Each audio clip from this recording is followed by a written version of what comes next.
দেখুন বন্ধুরা, আমি এখন আছি জাপানের ওসাকা শহরে, একটি দারুণ জাঁকজমকপূর্ণ শহর। কিন্তু এই শহরের পেছনে লুকিয়ে আছে অসাধারণ কিছু ইতিহাস। চলুন আজকে আমরা সেগুলো জানার চেষ্টা করি। ওসাকা এলাকা প্রাচীনকালে নানিওয়া নামে পরিচিত ছিল। এটি ছিল জাপানের একটি গুরুত্বপূর্ণ বন্দর ও বাণিজ্য কেন্দ্র।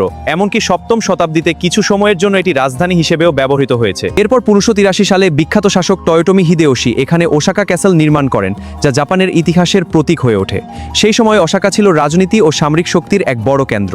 আর পরে ব্যাটল অব ওসাকার মাধ্যমে টোকুগাওয়া শোগুনাত এই শহরের নিয়ন্ত্রণ নেয়।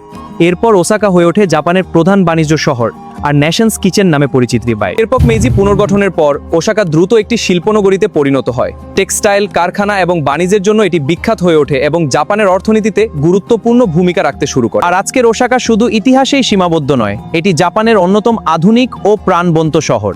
এখানে প্রযুক্তি, সংস্কৃতি আর ইতিহাসের এক অসাধারণ মিশ্রণ দেখতে পাওয়া যায়। তাই বন্ধুরা, ওসাকা শুধু একটি শহর নয়, এটি ইতিহাস, সংস্কৃতি আর আধুনিকতার এক অনন্য গল্প।